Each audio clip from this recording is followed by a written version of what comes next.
뒤에 내용 조금 이어져서 가볼까요? 교재 25쪽 보시면 이 스펙트럼 종류가 나와 있거든요. 이 스펙트럼은 시간 관계에서 따로 다루진 않겠지만 여러 과제로 나갈 겁니다. 스펙트럼 부분은 따로 암기해 오셔야 돼요. 스펙트럼 부분은 따로 암기해 오자.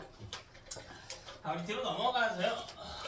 이번에는 지금까지 뭐 했냐면 이제 우주론에 대해서 배워봤고 그 과정에서 형성된 최종 입자들이 누구였냐면 수소 핵과 헬륨 핵 그 이후에 그게 3분이었고요. 그 이후에 언제였죠? 시간?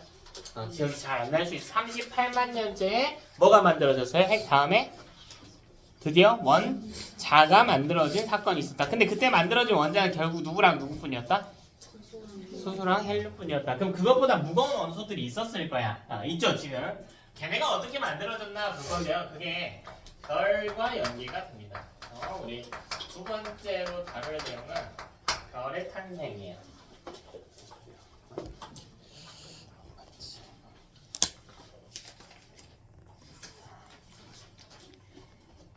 별의 탄생 과정이다. 그래서 이제 우주도 그렇고 어떤 화학적인 측면에서 입자의 생성도 그렇고 별 탄생을 봐야 된다. 자, 첫 번째로요. 별이 탄생하기 위해서는 지금 우주에 떠돌고 있는 어떤 입자들 그런 애들을 성간 물질이라고 그래요. 성간 물질. 어떤 천체와 천체 사이에 있는 이런 물질들.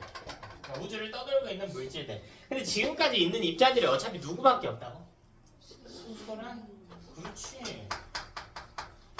NA가 있었다고요.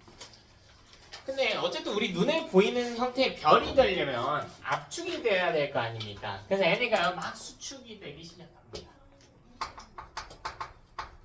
수축이 돼요. 그래서 여기 어떤 입자들이 있다고.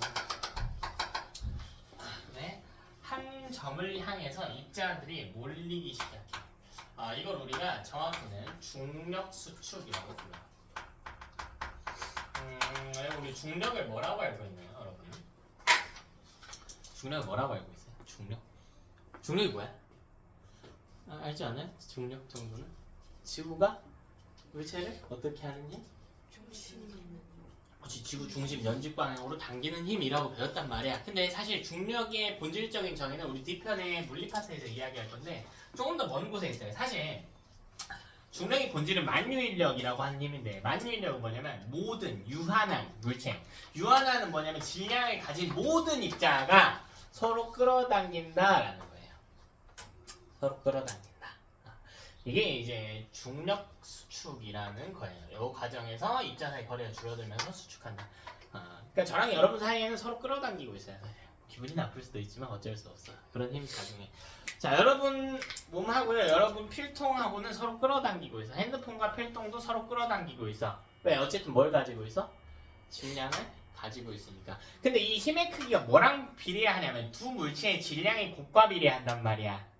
근데 이게 사람 정도나 사물 정도에서는 그 질량이 실제로 눈에 보일 정도의 힘을 발휘하기에는 너무 작아요. 그러니까 느껴지진 않아. 그래서 우리가 보통 중력을 보이는 게 언제냐면 그 물체 중에 하나를 지구로 잡는다면 얘는 그래도 질량이 꽤 있잖아요.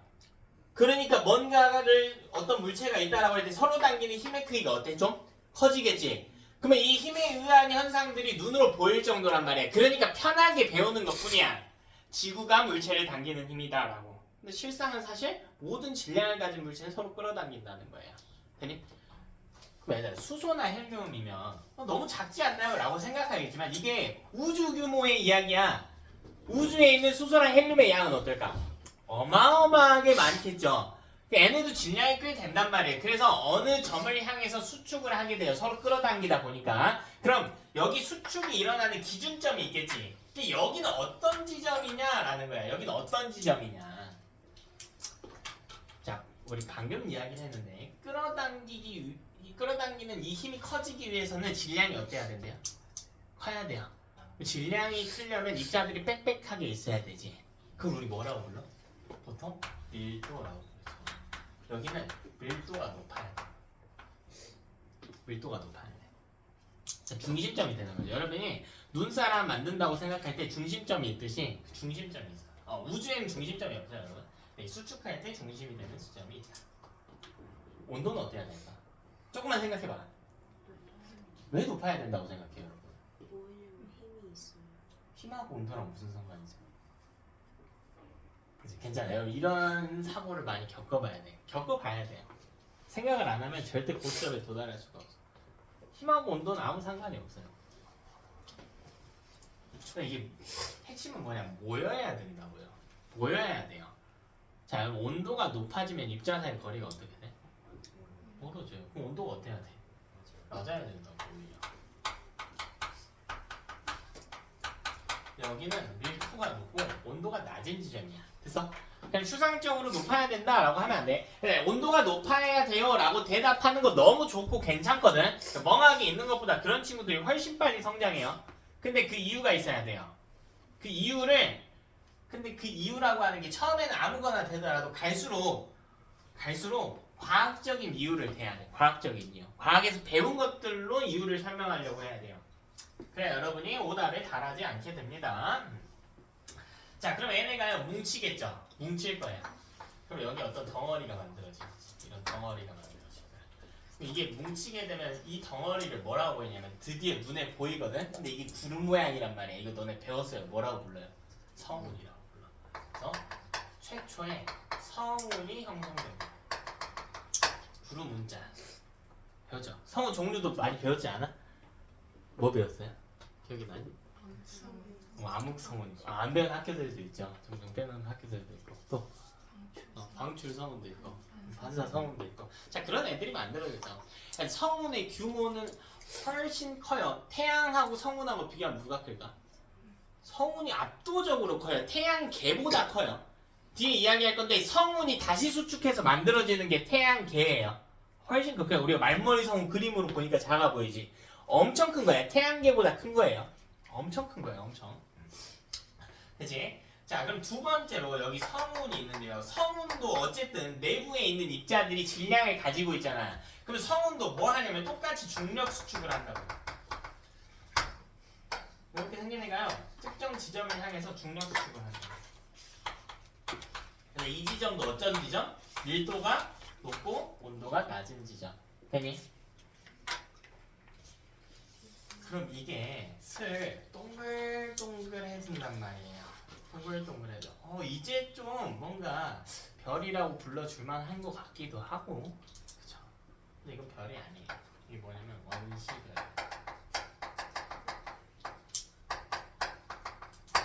별이 아닙니다. 별인데요? 아니야. 원시별은 별이 아니야. 별이 아니야 얘는. 그래서 별이 아니야.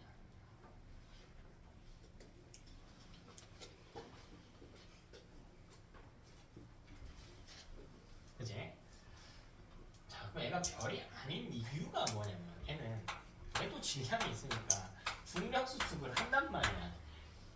근데 별은요 이 수축을 하면 크기가 어떻게 돼? 작아지지. 근데 별은 작아지면 안 돼. 그래서 별이 아니야. 그럼 뭐 언제부터 별인데요? 다시 뭐 하냐면 세 번째로 원시별이 다시 중력 수축. 그럼 이제 별이 돼. 이제 별이 돼. 이 별을 우리가 뭐라고 부르냐면 주계열성이라고 불러요. 이게 별의 신생아 단계예요. 주계열성이 탄생해요. 이게 최초의 별의 형태예요. 별의 최초 형태야.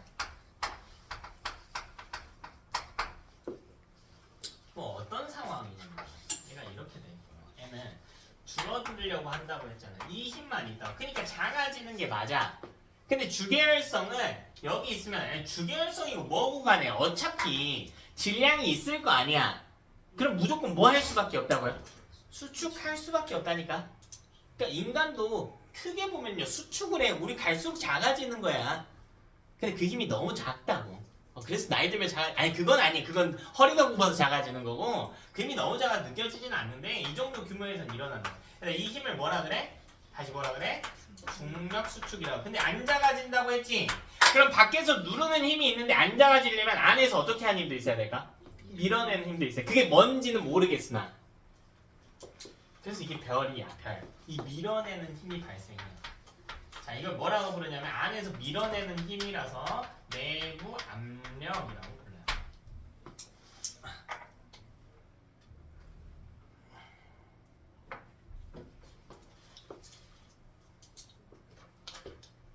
됐니?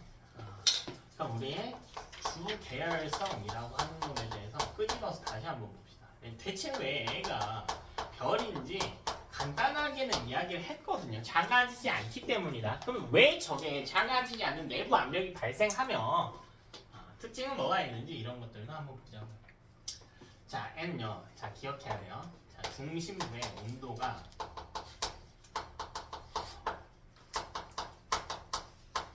1000만 켈빈 이상이야. 뭐 이 정도 규모에서는 뭐 절대 온도든 섭씨 온도든 큰 차이는 없어요. 뭐 1000만 도시라고 해도 괜찮아. 1000만이든 1000만 플러스 273이든 상관없어요. 이거는 교재별로 1000만 혹은 1500만으로 나눠지는데 너무 신경 쓰지 않아도 돼. 그냥 학교별로 어차피 나눠줘서 배워야 되니까 1000만 정도로 생각을 하자 일단. 이게 되기 전까지는 계속 수축만 했죠. 네, 그럼 어떤 입자들이 계속 뭉치고 해볼까? 그럼 그 점의 온도가 어떻게 될까? 높아지겠죠. 우리 아까 가모프 의견하고 반대야 그냥. 가모프는 커져가는데 입자끼리 멀어지기만 했잖아요. 새로운 게 안 생겨요. 그러니까 차가워졌지. 그럼 이번에는 줄인다고요. 똑같은 사람이 있는데 그 방의 크기를 계속 줄여. 그럼 에너지 밀도가 높아져가지고 온도가 상승하게 돼요. 이 점은. 그러니까 천체는 수축하는 동안 온도가 상승해. 우주 전체적으로는 식어가지만. 그러니까 우주는 차가운데 태양은 뜨거운 거야. 무슨 말인지 알겠어요? 그럼 이게 온도가요 높아지다 보면 1000만 켈빈에 도달하게 되면 여러분 이제 새롭게 배우는 반응이 등장해요. 핵 반응이라고 하는 게 일어나는 게 가능해요. 여러분 중3 때까지 무슨 반응만 배웠어요? 화학 반응만 배웠지. 이번에 핵 반응이 등장해. 무슨 일이 일어나냐면 여기서 플라즈마 상태가 됩니다. 플라즈마는 핵과 전자가 분리된 상태예요. 다시 분리됐어. 수소 핵융합 반응이 발생.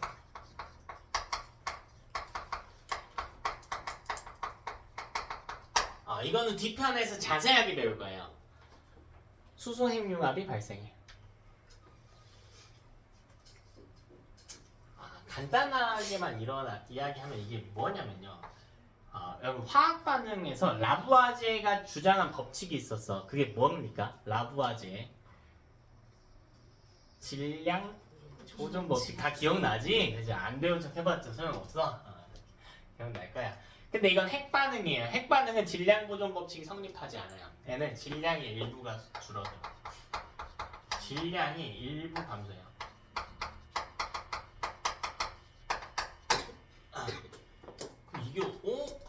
이게 사라진 게 아니라 에너지로 전환. 이게 조금 어려운 반응이거든요. 질량과 에너지는 서로 교환이 가능해 사실. 우리는 지금까지 그런 걸 배운 적이 없었어. 중학교 과정까지는.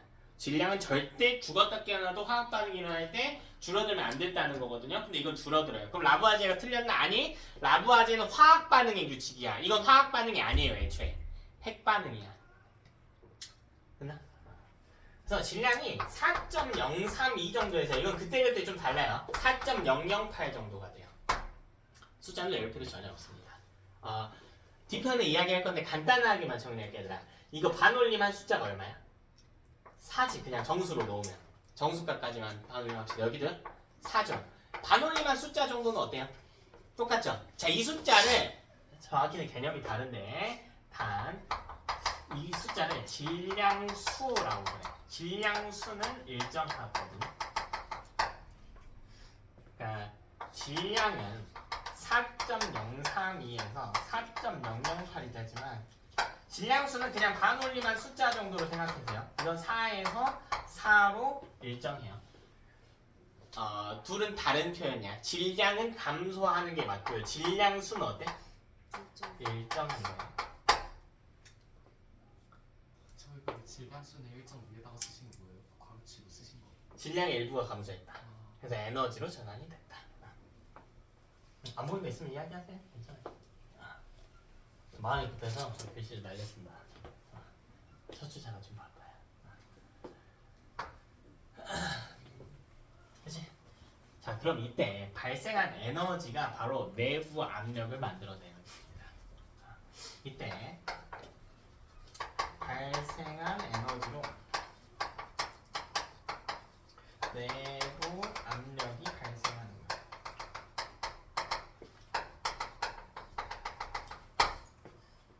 그러니까 어려운 이야기 아니고요. 내부가 뜨거워지면 수소가 반응하면서 에너지를 팡팡팡 낸대. 폭발이 일어난다고. 그래서 주변으로 막 밀어내는 거야. 그래서 우리 이거 했어. 우리가 한 건 아니고 미국이 했어요. 일본에 던진 거 있잖아. 나가사키랑 히로시마에 던진 거. 그게 수소 핵융합 폭탄이야. 근데 그거보다 규모가 어떨까? 에이, 말도 안 되게 크지. 그거랑 비교도 안 되죠. 응? 그거랑 비교도 안 된다. 그거보다 몇 천만 배 크다고요. 이 규모가. 지구에서 작게 막 실험한 그 정도가 아니고 어마어마한 에너지가 발생한다. 그래서 결국 무슨 일이 일어나게 되냐면 애가 중력 수축을 하지만 수소가요 이렇게 밀어내는 힘에 의해서 이게 핵융합에 의한 이 핵융합에 의한 내부 압력이란 말이죠. 자, 이건 중력 수축이잖아. 근데 이 둘의 세기가 거의 동일한 거야. 세기가 동일한 거예요. 안에서 밀어내는 힘하고 밖에서 누르는 힘하고 똑같다고. 그러면 별의 크기가 어떻게 될까? 일정하겠지. 그래서 별의 크기가 일정하게 되는 거예요. 정확히는 주계열성. 주계열성이라고 바꿀게요. 주계열성. 자, 그럼 특징 몇 가지만 더 볼게요. 자, 첫 번째 이제 주계열성은 인간으로 치면 신생아거든? 그럼 인간을 신생아로 보내는 기간이 긴가요? 아니요, 매우 짧죠. 근데 주계열성은요, 별 생애의 대부분을 차지합니다. 거의 90% 이상을 주계열성 형태로 보내고 있어요. 내용을 조금 이해를 해볼까요? 우리랑 가장 가까운 별이 누구야? 프록시마. 보다 훨씬 가까운 별이 있죠. 태양이지, 태양. 거기까지 갈 필요 없죠. 자, 그럼 태양은요 지금 주계열성 단계예요. 그러니까 태양이 우리한테 에너지 주고 있지. 그게 다 뭐 해서 주고 있는 거라고? 수소? 핵융합해서 주고 있는. 이때 힘도 발생하지만 이때 나오는 에너지들이 우주로 퍼져 나가는 거란 말이야. 태양계로. 그거 갖고 우리가 먹고 살고 있는 거야. 그 중에 일부만을 가지고. 근데 잘 생각해봐. 그럼 태양의 질량은 갈수록 어떻게 될까요? 태양의 질량은 갈수록 어떻게 될까? 줄어서 얘가 지 몸을 깎아가면서 에너지로 바꿔서 뿌리고 있는 거야. 결국 태양은 어떻게 돼? 죽어. 죽겠지. 무서워, 그지? 어떡하지? 태양 없어지면? 10억 년 남았어. 많이 남았어. 자, 그리고 자, 이때 그럼 사람도 신생아마다 크기가 좀 다르잖아. 질량이 좀 다르단 말이야. 좀 우량아도 있을 거고 조금 작게 태어난 아이들도 있을 거 아니야. 그럼 이 별들도요 주변에 아주 많으니까 이 주계열성의 크기가, 그러니까 질량으로 갈게요. 질량이 클수록 수명이 어떨까 하고 보는 거예요. 그래서 잘 생각해봐요. 그러니까 이 주계열성의 수명이 다할 때가 언제냐면 사실 여기에 4개의 수소가 반응해서 헬륨으로 변하는 거거든. 자세한 화학 반응식은 뒤편에서 배울 거예요. 그럼 갈수록 수소 양이 어떻게 돼요? 줄어들죠. 헬륨의 양은 늘어나겠지. 그럼 수소 핵융합을 할 수 있을까 없을까? 없겠지. 그러면 수소가 어느 정도 이하로 떨어지면 그게 주계열성의 수명이 다하는 순간이야. 더 이상 핵융합을 못 하거든요. 그럼 질량이 크다는 건 수소 양을 어떻게 갖고 있다는 거야? 많이 가지고 있어. 그럼 반응을 오래 할까 적게 할까? 짧게 해요. 의외다. 그죠? 자, 왜냐면 수소 양이 많은 건 맞거든? 반응하는 속도가 너무 빨라. 그치? 그러니까 이런 것들이 좀 헷갈릴 수 있어. 잘 외워주면 되겠죠. 반응하는 속도가 너무 빨라져요. 질량이 2배 늘면 그럼 수소가 2배나 많은 거니까 2배 오래 반응할 수 있는 거 아닌가요? 아니, 반응 속도는 4배 늘어요. 그러니까 더 빨리 태워버려. 그치? 이렇게 주계열성에 대해서 배워봤다. 수소가 헬륨으로 조금씩 변환이 되고 있습니다. 조금씩 변환이 되고 있어요. 그럼 이제 이 다음 흐름 뭐냐? 그럼 주계열성 다음은 뭐냐? 요걸 가져가면 돼. 그럼 우리 이 별의 생애에 대해서 다뤄보자. 많이 왔어요. 요거 하고 태양계 지구 정도만 하면 마무리하겠다. 자, 근데 이 별의 생애가요. 사람으로 따지면 뭐 유아기, 뭐 청소년기, 뭐 성년기, 노년기 뭐 이렇게 따지면 되겠지. 근데 별은요 달라요. 이걸 보통 진화 과정이라고. 진화 관련해서도 내가 하고 싶은 이야기가. 진화 완벽히 같은 말 변화예요. 네? 제발 과학 공부했는데 너무 많은 사람들이 잘못 표현해. 피카츄가 라이츄가 되는 게 진화가 아니고 진화할 때 진은요 진보랑 아예 다른 표현이에요. 나아가는 게 아니야. 변화하는 거예요. 그냥. 라이츄가 피카츄가 되는 건 진화니? 그건 뭐라고 불러요? 태화라고 생각하는데 아니야. 그것도 진화야 얘들아. 태화의 개념이 아니야. 우리 생물학적인 이야기는 뒤편에 더 하겠지만 우리 뭐 길게 보면요. 뭐 인간이 이제 변화를 해왔죠. 그러니까 뭐 차일란토프 차렌시스, 뭐 오스트랄로피테쿠스 쭉 와가지고 뭐 호모 에렉투스 사피엔스 쭉 왔지. 이거 진화지. 뒤로 가도 진화야. 태화가 아니야 얘들아. 사회적인 용어에선 태화라고 쓸 수 있지만 우리 과학계에서는 그렇게 쓰는 게 진화 완벽히 똑같은 표현은 변화예요. 어쨌든 별이 시간이 지나면서 변해 가는데 그 과정이요 두 가지 루트로 나눠져요. 자, 어떻게 나눠지냐면 질량에 따라 나눠져. 왜 질량에 따라 나눠지냐면 우리 방금 이야기했단 말이에요. 질량이 클수록 수명이 짧아진다고 했죠. 반응 속도도 높아진다고 했지. 그래서 첫 번째로는 질량이 작은 별 기준으로 볼까요? 작다의 기준이 뭔가요? 태양 정도?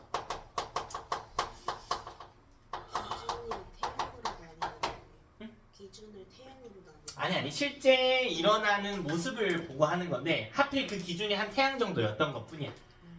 그 기준이 딱 우리가 공부하기 좋게 되어 있었어요. 인간 임의로 뭐 그걸 조절할 수 있는 건 아니겠죠? 그러니까 얘들아 태양이 질량이 작은 편에 속하는 건 다행일까 아니면 좀 안 좋은 점일까? 다행이죠. 왜? 그래도 좀 오래 사니까. 물론 10억 년 남았으니까 우리랑은 상관없지만. 그지? 자, 그럼 첫 번째 단계는 뭐라 그랬어요? 무조건 주 계열성이다. 그럼 여기 중심부에서 반응이 일어날 수 있다고 했어요. 이 중심부에서. 그래서 중심부 온도 얼마? 1000만 켈빈. 이거 낚시로 많이 나와. 1000 나와요. 이야기했어요. 주의 깊게 봐야 돼.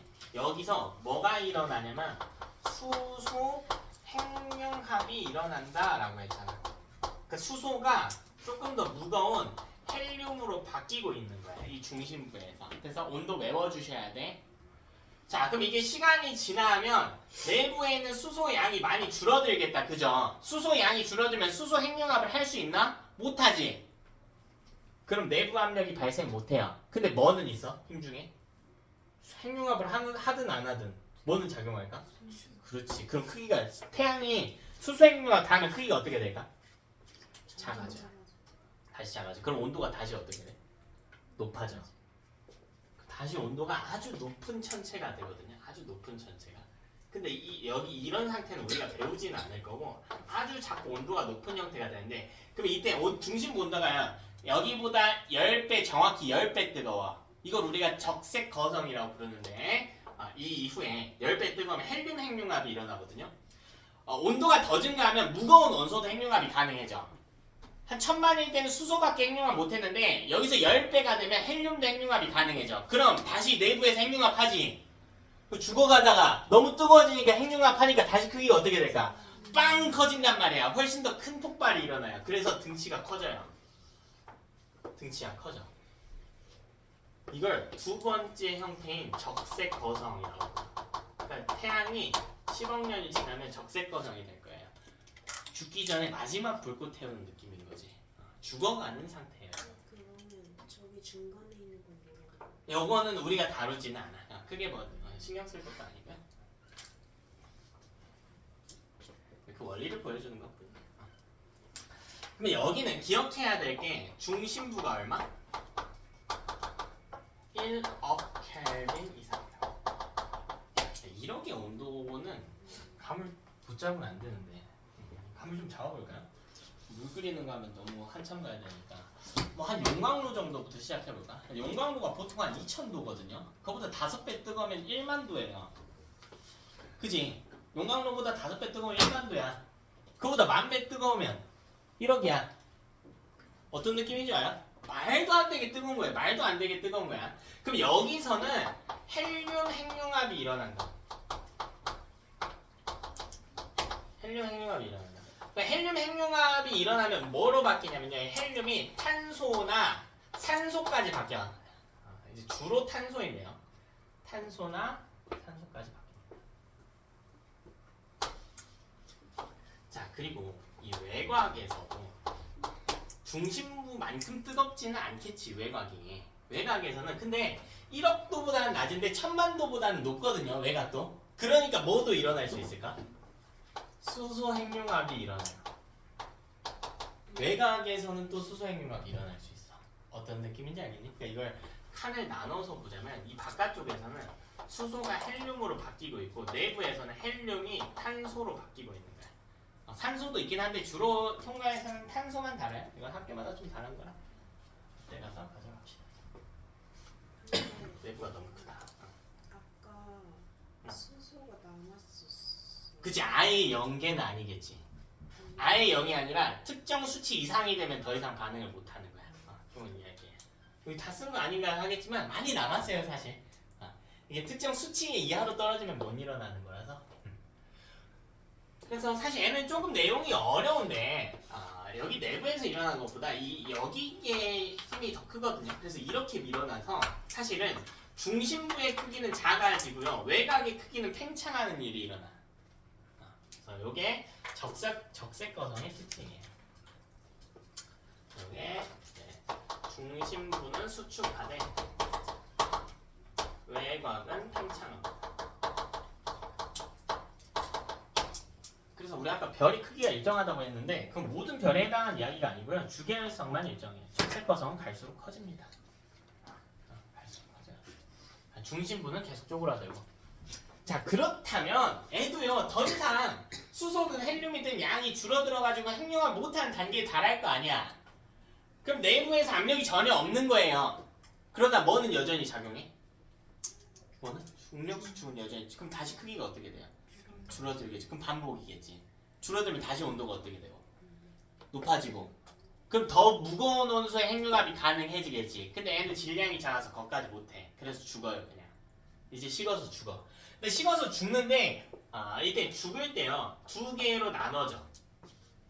2개로 나눠져요. 2개의 모습으로 나눠져. 자, 첫 번째는 이 가운데 뜨거운 거, 탄소랑 산소만 있는 거. 자, 이걸 우리가 뭐라고 부르냐면 아주 뜨거운 외소한 천체다라고 해서 백색 외성이라고 부릅니다. 아주 뜨거워요. 중심부만 분리되는 거야. 적색거성의 중심부에 이거랑 가장자리는 또 따로 빠지거든요. 그러니까 가운데에서 알만 쑥 뺐다고 생각하면 돼. 그래서 가운데에는 이렇게 커다란 수소랑 헬륨 덩어리가 만들어져. 그래서 이것도 구름 모양으로 보이거든. 구름 모양이면 뭐라고 불러요? 성운이라고 불러. 근데 이건 구름이라고 하기엔 너무 어때? 좀 동글동글하지? 행성처럼 비슷하죠? 그래서 이걸 행성상성운이라고. 자, 이 둘로 나눠지는 겁니다. 이 둘로 나눠져요. 네? 세 번째 단계는 백색외성과 행성상성운입니다. 그죠? 자, 그렇다면 질량이 큰 별은 어떠한가? 질량이 큰 별의 생애는 어떠한가? 크다의 기준이 뭔가요? 태양의 10배 이상 정도? 이 정도면 크겠죠. 그럼 얘는 어떻게 진화해가는가? 뭐 질량이 근데 크든 뭐 하든 간에 일단은 주계열성 시작이에요. 일단은 주계열성 시작이야. 별의 최초 단계는 무조건 주계열성이라고 했으니까. 근데 주계열성의 크기 자체가 어떨까? 크겠지. 애초에 우량한 출신이죠. 애초에 우량한 출신이야. 그 내부에서 수소가 헬륨으로 바뀐단 말이야. 끝. 근데 크기가 큰 게 말고 끝. 수명은요? 짧아. 오히려 수명이 짧아. 근데 애는 수명이 짧지만 어쨌든 무슨 일이 일어나? 크기가 작아지겠지. 이제 핵융합이 끝나면 크기가 작아질 거야. 그럼 다시 내부가 뜨거워지겠죠. 반복이야. 헬륨 핵융합 일어나겠지. 다시 크기 어떻게 돼? 커지겠지. 근데 헬륨 핵융합도 거의 다 끝나가면 더 이상 할 수 없으면 다시 중력 수축만 받으니까 크기가 작아지겠죠. 근데 애는 위에 놈이랑 다르게 온도가 훨씬 많이 높아질 수 있어. 작아지는 과정에서 6억 켈빈 이상이 되거든요. 그러면 더 무거운 탄소의 핵융합도 가능해져요. 이걸 반복하는 거야. 핵융합 하는 동안은 크기 유지하다가요. 핵융합 끝나면 작아졌다가 더 무거운 핵융합 하면서 훅 커지고 그 다시 끝나면 중력 수축해서 작아지고 더 무거운 핵융합 해가지고 커지고 이걸 계속 반복해. 그럼 결국 최종적으로 어마어마하게 큰 천체가 만들어질 거야. 그걸 우리가 뭐라고 부르냐면 초거성이라고 불러요. 사실 이 과정 사이에 많은 일이 있어. 우리 통과에서는 그냥 화살표 하나로 땡치지만 핵융합 과정이 계속 반복되는 거예요. 계속 반복 하다 보면 결국 내부에 아주 무거운 원소가 위치하게 될 거야. 근데 그게 누구냐면요. 철이에요. 철 정도면 근데 사실 그렇게 무거운 원소도 아닙니다. 철은 26번이거든. 여러분 외울 필요는 없어. 20번까지만 외우면 돼. 20번까지는 여러분 외워야 돼. 외우게 할 거고요. 다음 주 수업 때 쓸 거니까 교재 뒤에 보고 20번까지 외우면 너무 좋아. 공부하고 욕심이 있으면 외워오셔야 돼. 철까지 만들어줘. 잘 생각해봐 얘들아. 별 내부에서 핵융합해서 뭐까지 만들었다고요? 봐봐. 철이 핵융합을 한다는 이야기일까? 아니야. 철이 핵융합을 했다면 철끼리 합쳐져서 철보다 어떤 원소를 만들어내야 돼? 무거운 원소. 근데 철보다 무거운 원소 안 만들어져요. 철은 26번밖에 안 돼요. 원소는 120개야. 그러니까 사실 가벼운 편에 속해요. 그리고 무거운 애들이 밀도가 크기 때문에 가운데로 오게 되거든? 그럼 이것보다 조금 더 바깥쪽에는 철보단 가벼운 애들이 있겠지. 그러면 NI가 혹시 뭔지 알까? 니켈 정도 되는 애가 중간에 좀 있고요. 탄소, 산소 요런 애들 있고요. 헬륨이 있고요. 거의 제일 바깥쪽에 누가 있을까? 수소가 있겠지. 잘했다. 굿. 잘했어요. 요런 형태가 될 거야.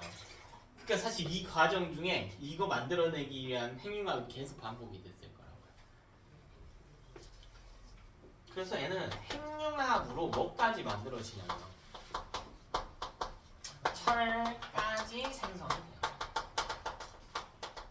자, 중요한 건 뭐냐면 중요한 건 별 내부를 기준으로는 철이 핵융합 할 수 있다 없다?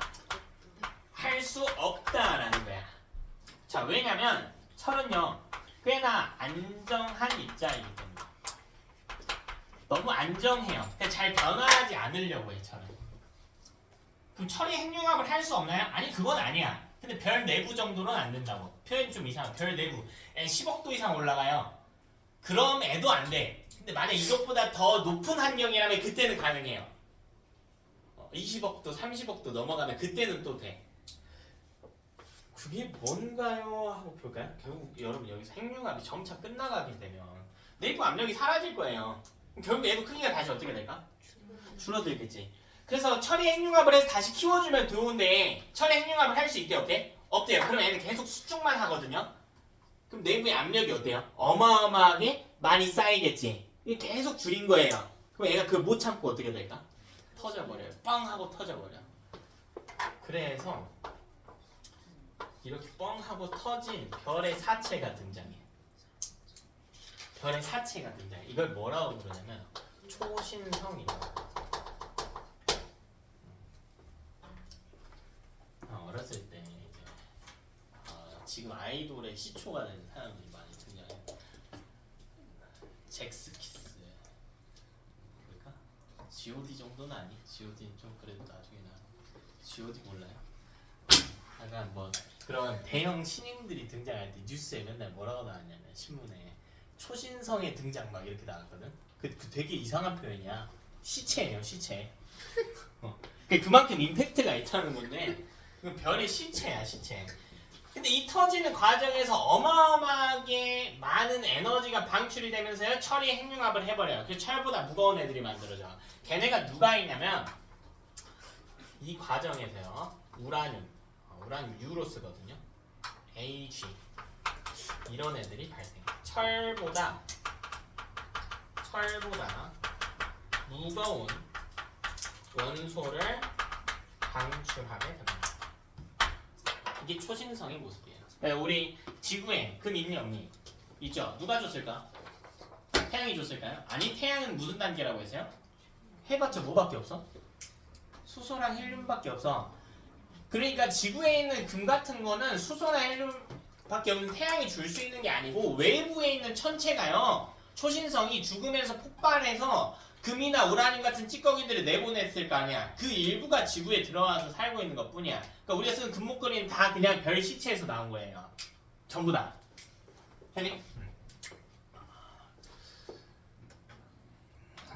그러면 이 다음에는 어떻게 되나요? 그냥 이렇게 끝인가요? 아니, 여기 있는 찌꺼기들이 다시 모이기도 해요. 어차피 중력 수축은 또 하니까.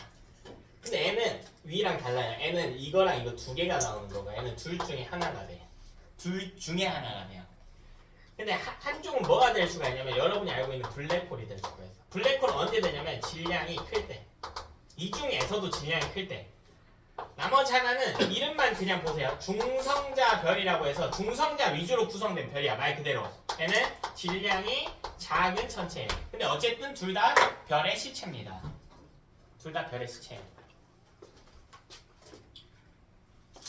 어쨌든 둘 다 별의 시체다. 혹시 철이 핵융합 받는다고 할 때 앞이랑 뒤에 뭐가 적혀있는 거지? 별 내부에서 철이 핵융합할 수 없다. 철이 너무 안정한 입장이죠. 별 내부에서는 철이 핵융합할 수 없다. 철이 너무 안정하기 때문이다. 사실 블랙홀도 그냥 시체입니다. 시체. 시체인데요. 질량이 너무 높아요. 블랙홀 다 들어봤잖아요. 그러니까 저게 질량이 너무너무 커가지고 무슨 일이 있냐면 사실 조금 깊게 들어가야 되는 내용이긴 한데 심플하게 보면 이런 거야. 질량이 크면 잡아당기는 힘의 세기가 어때요? 커요. 근데 이제 정확히는 이제 중력 렌즈 효과를 봐야 되는데 뭐 거기까지는 됐고 그러니까 하도 잡아당기는 힘이 크니까 그냥 빛까지 끌어당긴다 정도로 생각하면 돼. 그러니까 질량이 제일 큰 놈의 시체죠. 그러니까 어둡다고요. 그 정도인가요? 그 정도. 그치? 그럼 거의 다 왔습니다. 우리 별이 만들어지는 과정을 배웠고요. 그 과정에서 우리가 아까 이야기했던 수소, 헬륨보다 무거운 원소들이 만들어지는 과정들까지도 배웠어요. 사실 이 정도면 굉장히 무거운 원소들이야. 우라늄은 이제 120개의 원소 중에 거의 90번째로 무거운 원소거든요. 꽤 많이 무거운 원소예요. 거의 제일 무거운 원소들까지 다 나와요. 일부 이제 인간이 만든 것들이 더 무거운 게 있는데 까지네. 자, 그럼 이제는 뭐 할 거냐면 우주 전체적인 이야기를 봤으니까 우리가 살고 있는 태양계에 대해서 한번 보자고요. 근데 이게 내용이요 별게 없어요. 우리 이야기했잖아. 별이 만들어지는 과정. 처음에 성간 물질이 수축해서 성운을 만든다. 성운이 수축하면 원시별을 만나요. 잘 안 붙죠? 입에 착착 안 붙을 거야. 외울 시간이 따로 필요해. 성운이 수축하면 원시별을 만들고 원시별이 다시 수축해서 최초 단계인 주계열성이 된다. 똑같지 않을까요? 태양도 어차피 뭐니까? 태양도 어차피 뭐야? 별이니까. 근데 태양이 아니라 뭐야? 개니까 뭐까지 이야기한대? 별뿐만 아니라 행성까지 그 이야기 하는 거예요. 이제 별은 행성이 아니라 뭐라고 불러요? 항성이라고 부르고 그 항성에 대해서 행성은 어떻게 되는지를 보자고. 자, 첫 번째 뭐 행성이고 항성이고 나발이고 간에 어쨌든 성간 물질이 무조건 중력 수축해야 돼요. 그지? 그래서 뭘 만든다고? 똑같잖아 이거. 성 문을 만든다고. 똑같아. 굳이 그림도 안 그릴게. 아까 한 거랑 똑같아. 그럼 두 번째로 이때 만들어진 성운. 근데 이 성운은 다른 게 아니라 태양계를 만들 성운이니까 그냥 이름을 태양계 성운이라고 붙입시다. 자, 이게요 마찬가지로 중력 수축을 하게 되고요. 하면서요 약간의 회전을 하게 됩니다. 회전을 하게 돼요. 그럼 뭐가 만들어지냐면 원시적인 태양과 태양별, 원시별, 별 아닙니다. 별 아니에요. 원시 태양과 원시적인 원반이 형성이.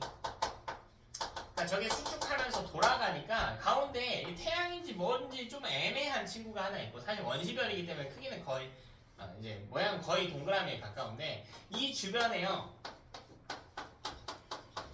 우리가 알고 있는 수금지와 목토천화 이게 있는 게 아니라 그냥 가스 구름 같은 형태의 원반들이 이렇게 있다라는 거야. 되니? 근데 여기가 돈다고 했잖아요. 돈다고 했지. 도는 과정에서 여기에 있는 덩어리들이 좀 있겠죠. 여러분 운석 정도로 생각할까요? 소행성들이에요. 소행성들. 자, 얘네가 서로 뭐 할 수 있을까? 부딪히겠지. 이게 미행성체 충돌이라고 하는 과정. 이게 포함이 돼요. 소행성끼리 부딪혀. 그러면 사람들이 보통 생각하는 게 애랑 얘랑 부딪히면 둘이 빵 하고 부딪히면서 깨지지 않을까요? 라고 하는데 그게 아니에요. 이 덩치 큰 애들이 부딪히면서 충돌한 부분이 녹아요. 그래서 둘이 엉겨붙어서 크기가 커져. 그 이직거리 반복하다 보면 소행성이 커지겠지. 뭐가 돼요? 생성이 됐을 거라. 그래서 그럼 이게 긴 시간 반복이 되게 되면 세 번째로 마지막으로 우리가 알고 있는 실제 태양계가 형성이 된다는 거야. 그럼 태양계는 여기 태양을 기준으로 공전을 하고 있지. 돌고 있잖아. 제일 가까이 누구 있어?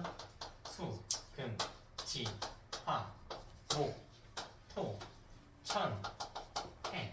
사실 이 행성들의 나이는요 거의 다 똑같아요. 왜 똑같은지 알겠니? 거의 같은 시기에 이거 하면서 만들어졌다는 거예요. 그러니까 거의 똑같아. 지구 나이 혹시 알고 있어요? 오, 어떻게 알아? 되게 똑똑한데? 지구 나이? 46억, 좀 소름 돋았어. 46억 년 정도 되거든요. 다 거의 50억 년 언저리에 50억 년 언저리에 싹 다. 그래서 그래 봐라. 얘들 이게 공전하는 방향이 모두 어때요, 사실? 모두 똑같아. 왜?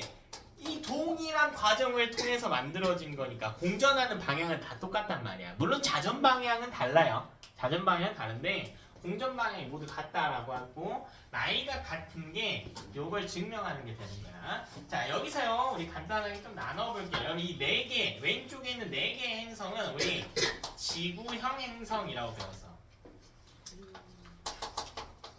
기억이 안 날 것 같아. 자, 오른쪽에 있는 네 개는요? 그 기억이 나네. 괜찮아. 완벽히는 안 나더라도 다시 보시면 됩니다. 근데요, 이 형성 과정에서 우리 아까 무거운 물체는 중심부 쪽으로 간다고 했잖아요. 그러니까 별 내부에서도 그렇지만 외부도 마찬가지란 말이에요. 그럼 지구형 행성 그래도 태양과 가깝지. 그러니까 무거운 물질들 위주로 구성이 되어 있지. 그러니까 여기는 금속이나 암석 같은 것들이 줄을 이루고 있어. 근데 목성형 행성은요 금속, 암석 같은 거 없죠. 전부 다 뭐예요? 그냥 기체 덩어리입니다. 전부 다 기체 덩어리예요. 그러다 보니 지구형 행성의 밀도가 어떨까? 높아요. 얘는 밀도가 맞아.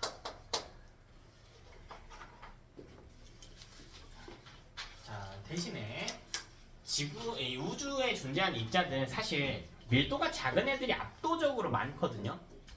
그러니까 얘는 금속이랑 암석이 이기는 한데 크기가 너무 작아요. 부피가 너무 작아. 그래서요 질량도 작아요. 양이 너무 적어. 여기는 밀도가 작은 기체의 주제에 양이 너무 많아요. 그래서 질량도요 너무 커요. 너무 커요. 금속이 더 무거운 거 아닌가요? 아니 기체의 양이 너무나도 많아. 너무나 너무나도 많아. 이런 차이가 있다. 다 왔고요. 진짜 다 왔어요. 흐름이 매우 뚜렷하지. 이 다음에 뭐 배울까요? 이 다음에 뭐 할까? 뭐 하겠니 이제? 다 했잖아. 뭐 해야 돼? 인간 기준의 사고를 갖고 봐봐. 뭘 다룰까 이제? 태양계 항성까지 다 했잖아. 뭐 다뤄 이제? 지구 하겠지. 이제 지구 하면 끝난단 말이야. 지구. 우리 살고 있으니까.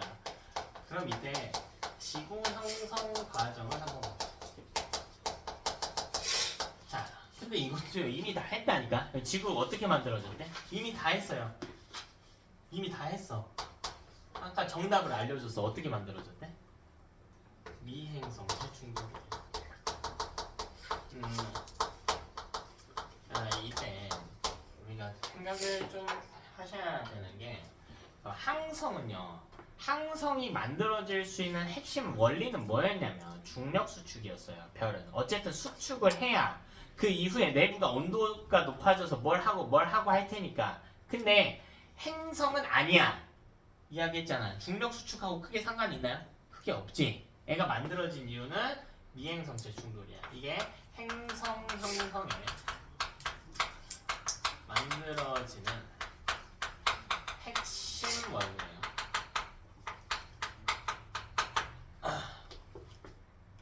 그래서 얘는 중력 수축 아닙니다. 항성은 중력 수축이나 행성은 아니에요. 미행성체 충돌입니다.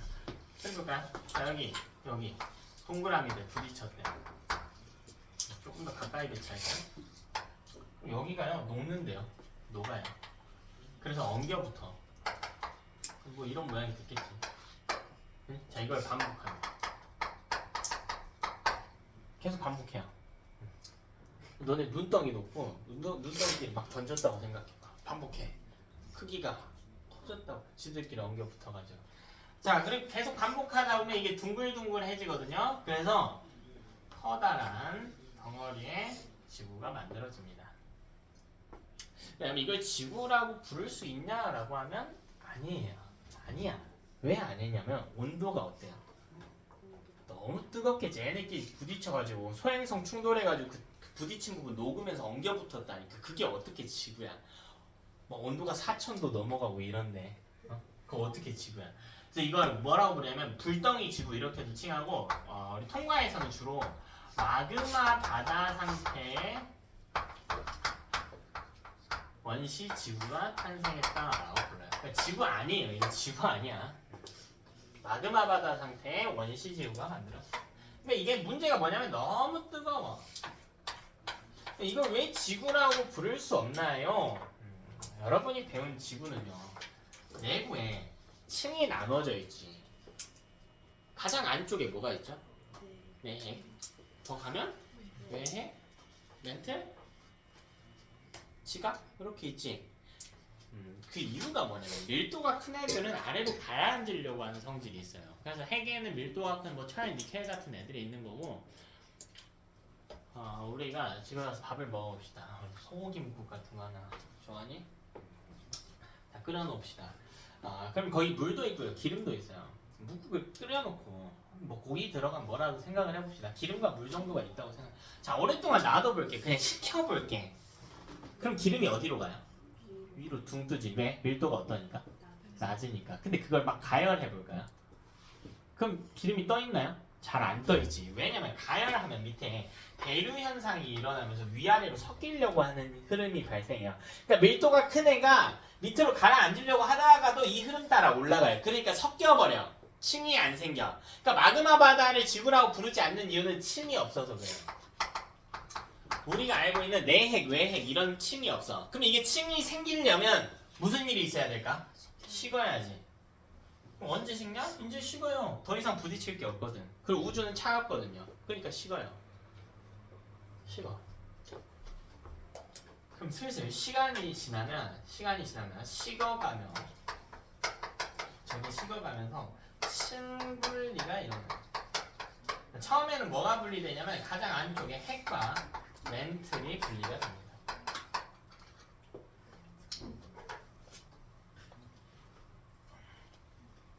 핵과 멘틀이 분리가 된다.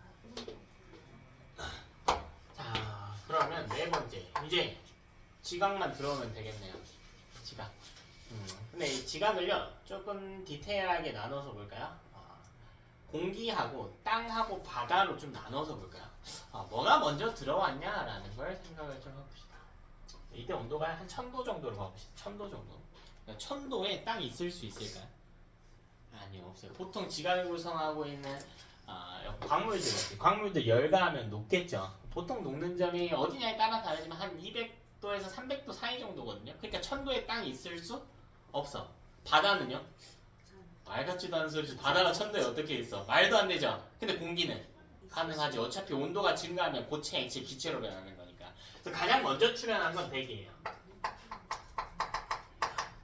자, 온도를 낮춰봅시다. 130도 정도로 볼까요? 바다에 있을 수 있나? 없지. 땅은요? 가능해요. 즉 땅이 먼저 들어와요. 원시 대기, 지각, 그리고 마지막으로 바다가 등장하게 되는 거예요.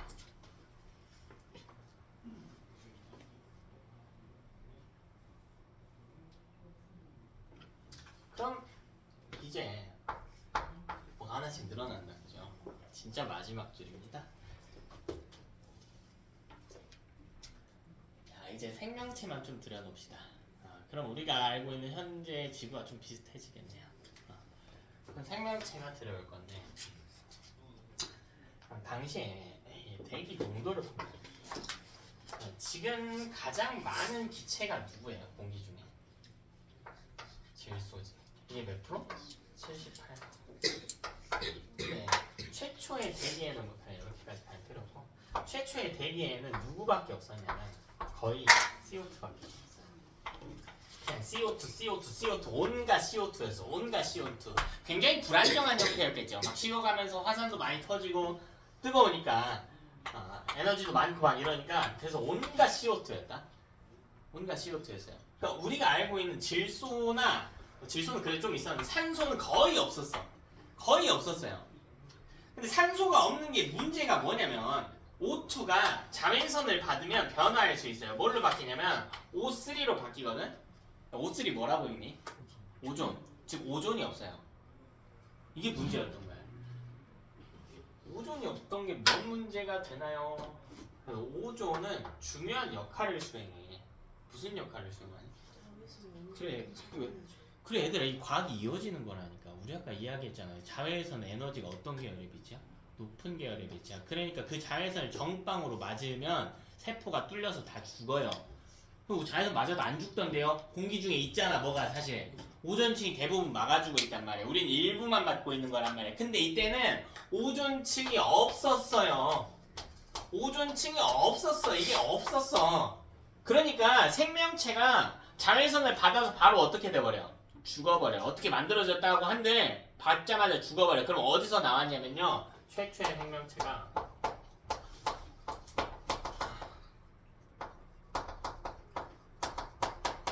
바다에서 출현했습니다. 바다에서 출현했습니다. 자, 육지는 절대 안 돼. 계산을 아무리 다시 해봐도 절대 안 돼. 자, 왜냐면 오존층이 없어서 육지는 강한 자외선에 노출이 됐거든.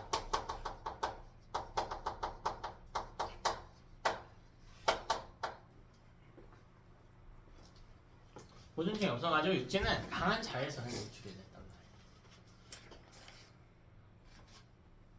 말이야. 근데 우리 육지에 살잖아요. 지구 역사가 46억이거든. 생명체가 최초로 출현한 건 한 25억 년 정도예요.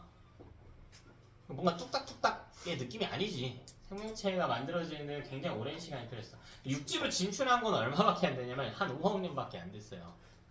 얼마 안 됐어. 그러니까 이게 왜 그렇게 됐냐면, 잘 생각해봐야 돼. 최초로 출현한 생명체가 인간적으로 되게 복합적이고 복잡한 구조를 지닌 생명체가 당연히 아니지. 매우 간단한 구조의 생명체야. 생명체 중에 가장 간단한 구조를 가진 생물이 누굴까? 단세포 생물들 중에서도요, 핵이 있는 놈과 핵이 없는 놈이 있다면? 핵이 없는 놈이야. 그걸 우리가 두 글자로 뭐라고 부를까? 세균이라고 불러요. 핵이 있는 애들은 진핵 생물이라고 해서 아메바나 집신벌레야. 세균은 아메바, 집신벌레보다도 간단한 놈이야. 즉 세균이 출현해요. 조금 더 가면 세균보다 더 간단한 애가 있긴 한데 통과 기준으로는 최초의 생명체 중에 세균이 있었어. 최초의 생명체 중에 세균이 있었어요. 근데 그 세균의 이름이 뭐냐면 남세균이에요. 이 남세균이 출현하게 됩니다. 이 세균이 어쨌다고요? 세균인 주제에 뭐 하냐면 광합성이에요. 이거 굉장히 중요한 점이야. 우리 산소 있어야 살잖아. 원래 O2 거의 없었다니까 원시 대비에. 근데 애가 광합성을 한다라고 하는 건 산소의 양을 어떻게 한다는 이야기일까? 증가시킨다는 이야기야. 근데 세균이 광합성 해봤자 얼마나 하겠냐고. 그러니까 애가 25억 년 전쯤에 출현해가지고 약 20억 년 동안 광합성을 해. 20억 년 동안 지구 역사의 절반을. 그 정도 되면 꽤 오래 했겠다. 산소양 꽤 누적이 됐겠다. 그죠? 그럼 이 O2가 늘어나게 되면 오존층이 드디어 만들어지겠네. 드디어 오존층이 형성되게 됩니다. 그럼 생물들이 육지로 어떻게 될 수가 있어? 나갈 수가 있겠어. 그러니까 바다에서도 사실 진화가 진행이 돼가지고 이 남세균이 광합성한 20억 년 동안 이제 바닷속에는 어류도 출현하는 거고 조금 더 복잡한 형태의 생물들이 출현하기 시작하거든. 이게 한 5억 년 전쯤 됐을 때 오존층이 만들어졌다는 소식이 전 지구에 퍼졌을까? 아니죠. 누가 이거 소문내? 생선들이 막 장아가 있어가지고 오케이 오존층 만들어졌으니까 이제 나가볼까? 나가? 아니지. 그게 아니고요. 이런 일이 일어나고 나서 사실 굉장히 많은 우연이 겹쳐야 돼요. 뒤편에 이야기할 건데 여러분 웃기겠지만 실제 진화 과정이에요. 여기 바닷속에 물고기가 살았어요. 이 물고기가 어떤 특징이 있었냐면 이 변이가 계속 생겨가지고 이 지느러미가 좀 길어지게 됐어요. 얘는 이제 아가미로 너무 개복치처럼 생겼는데 개복치는 아니고 원래 아가미로 호흡하죠. 근데 이 피부 쪽으로 호흡할 수 있는 능력을 일부 갖게 됐어요. 그럼 얘가 막 지능이 불러 높아가지고 하늘 보고 오케이 오존층 있는 것 같은데 이제 자외선 안 맞아도 될 것 같아. 나가도 살 것 같아. 이게 아니고요. 이런 애들이 뭐 몇 년 만에 한 마리씩 나왔을 거 아니야. 근데 우연의 일치로 파도를 찰싹 맞았어. 그래서 얘가 육지로 튕겨져 나왔어요. 근데 죽었나? 아니 안 죽었어. 얘가 우연찮게 피부로 약간 호흡할 수 있었거든. 그래서 안 죽었어요. 그래서 다시 들어갔다 나왔다를 반복해서 이런 애가 이제 자식도 보면요. 그 자식은 이게 시대가 오래 지나다 보니까 부모보다 더 육상 생활에 어느 정도 적응이 가능해. 그래서 보면 이 짓거리 계속 반복되면 피부로 호흡할 수 있는 능력이 더 뛰어난 자식이 있었을 거야. 덜 뛰어난 자식도 있었을 텐데 더 뛰어난 자식이 있었을 거야. 얘가 뭐 하냐면요. 육지로 나갔다가 들어왔다가를 반복해요. 육지와 바다 양쪽에 서식하는 생물종을 뭐라고 부를까요? 그게 양서류의 출현 과정이에요. 그럼 그 양서류의 새끼들 중에서도 긴 시간 동안 육상 생활에 완벽히 적응하는 게 파충류야. 근데 파충류는 알을 낳잖아요. 근데 알을 못 낳고 잔인하게도요. 알이 만들어졌는데 못 낳고 뱃속에서 부화해버린 애들이 포유류야. 그렇다면 그 과정 중에서 기왕이면 뱃속에 알이 얇아진 포유류가 잘 살아남았을 거고 그게 엄마의 양막으로 자리를 잡고 있는 거고요. 이런 식의 진화 과정이 있었단 말이에요. 근데 제가 이야기하고 있는 모든 진화 이게 여러분이 웃길 수 있지만 실제로 증명이 많이 된 거예요. 과학적으로. 나중에 우리 진화 과정에 많이 이야기할 건데 이런 과정들에 전부 다 뭐가 포함되어 있냐면 어마어마한 우연과 시간이 필요한 거야. 이런 게 아니라 뭐 누가 뚝딱뚝딱 만들어낸 거면 인간을 40억 년 전부터 만들었겠죠. 긴 시간 동안 이게 필요했다고요. 무슨 말을 하고 있는 거냐면 오존층이 만들어지면 얘네가 바로 육지로 진출할까? 아니라니까. 그냥 우연인 거예요. 근데 이 우연이 일어나기까지 시간이 어때? 매우 오래 걸린다고. 10억 년 걸렸다고요. 그러니까 이걸 표현을 잘 봐야 된다고요. 육상 진출을 한 게 아니라요. 육상 진출에 발판을 마련하는 것뿐이에요. 실제로 오존층이 만들어지자마자 나간 게 아니에요. 그런 개념이 아니고 오늘 내용은 여기까지고요. 개념반인데도 다들 열심히 하길래 조금 깊은 내용까지 일부 다뤘는데 너무 부담 가지지 마시고요. 너무 완벽할 필요 없고요. 문제 많이 틀려도 좋습니다. 오히려 좋아요. 틀린 거 잘 고치시고 틀린 내용들은 고치고 이제 그래도 안 되는 건 와서 별표 쳐서 와서 질문하시면 되고요. 우리 수업 끝나고 1시간 정도는 테스트 봅니다. 하고 다녔던 친구들은 클리닉이라고 테스트 보죠. 클리닉 내용은요 저번 주에 배운 거 봅니다. 우리 저번 주 뭐 배웠나요? 뭐 배웠어? 안 배웠어, 그죠? 오늘 처음 왔어요. 오늘은 테스트가 없어요. 없지만 다음 주부터는 수업 끝나고 1시간 정도 뒤에 일정이 있다면 미리 연락해서 앞에 와서 볼 수 있도록. 근데 앞에 와서 웬만하면 보지 마시고 수업 끝나고 하세요. 하고 과제는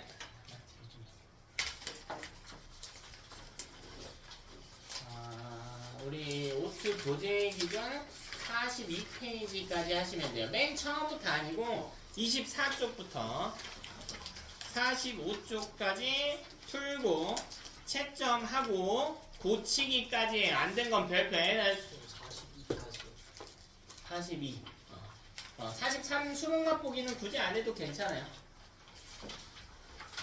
자, 여러분 그 완벽하지 않아도 된다고 했어요. 하려고 해야 돼. 네. 제가 이제 터치하는 경우는 뭐가 있냐면 숙제를 안 해온 주차가 있을 수 있어. 독감 시즌이기도 하고 아플 수도 있어요. 이번 주 너무 바빠. 해외 갔다 와서 그럴 수 있어. 그럴 수 있거든. 근데 저한테 와가지고 합리화하지 마세요. 본인의 상태를 객관적으로 파악해. 내가 숙제를 했는지 안 했는지. 근데 제일 싫어하는 말이 이거예요. 풀기는 했는데 어쩌라고. 숙제 어디까지예요? 고치기까지예요. 여러분 학습에 푸는 거는 너네가 알고 있는 걸 점검하는 것 뿐이에요. 알고 있는 걸 점검하는 것 뿐이야. 실제로 모르는 걸 알아가는 건 언제 일어나요? 고치기에서 일어나요. 그러니까 고치기 잘해오세요. 고치는 거 답만 체크해오라는 거 아니에요. 틀린 이유 오답 노트까진 아니어도 문제 밑에 틀린 이유 써오세요. 무슨 말인지 알겠니? 거기까지가 숙제야. 합리화하면 안 돼. 적당히 타협하면 안 되고요. 정말 마지막으로 공지할 게 하나 있었는데 뭐였을까? 다음 주에 노트 안 가져온 친구들은 과학 노트 한 권 구비하시고요. 그리고 우리 숙제 하나 더 있었죠? 요거 말고 뭐 외우라고 했어요? 원소기. 원소기호 외우면 너무 좋아요. 44쪽 5쪽에 있거든? 뒤에 바로 원소 나오니까 20번까지 이름 정도 외워오면 너무 좋아. 너무 좋아. 그리고 하나 더 있었어요. 그렇지. 스펙트럼 필기하고 공부해오세요. 그건 여러분이 스스로 해보는 거야. 오케이? 25페이지에 스펙트럼 필기하고 학습해오는 거야. 어떻게 필기해야 되나요? 교재에 있는 거 그대로 쓰시면 돼요. 오케이? 25쪽에 스펙트럼 내용. 고생했습니다. 오늘 여기까지 합시다.